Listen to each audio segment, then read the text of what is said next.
Première semaine de prévention routière du 12 au 17 octobre. Une action conjointe de l'entreprise et du comité d'entreprise.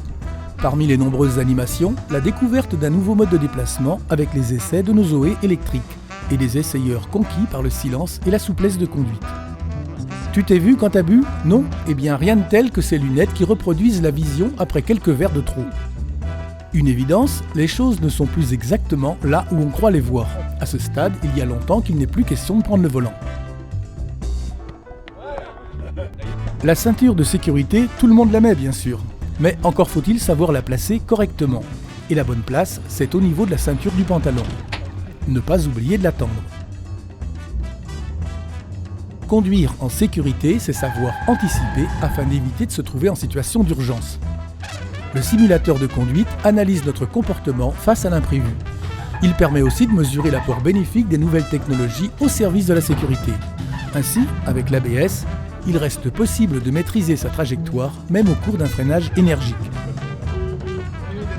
Le simulateur de conduite offre une approche ludique de la sécurité. L'objectif n'est pas de donner une leçon de morale. La pédagogie suffit à la prise de conscience.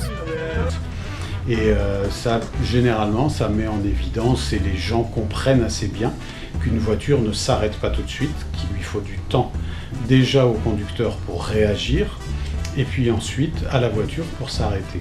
On essaie de faire passer un message de la façon la plus sympathique possible parce qu'on sait que c'est des situations qui peuvent amener des drames et qu'il n'est pas obligatoire d'arriver au drame ou d'arriver à ce discours de drame pour faire passer le message.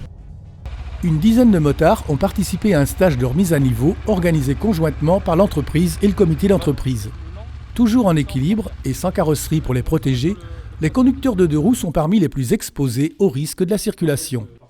Le stage a donc débuté par 1 heure de briefing avec un rappel sur l'accidentalité en Vendée. Les instructeurs, un gendarme et un policier, 2 professionnels de la moto.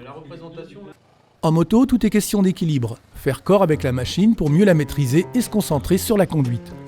Gagner en confiance, tout en ayant conscience de ses limites. Apprendre à porter le regard au loin pour anticiper. Au final, un partage d'expérience entre motards professionnels et motards de tous les jours. Et peut-être aussi un regard différent sur l'action de la police et de la gendarmerie. Cette semaine de la sécurité devrait être reconduite en 2016. À cette occasion, le comité d'entreprise proposera des stages de remise à niveau du code de la route.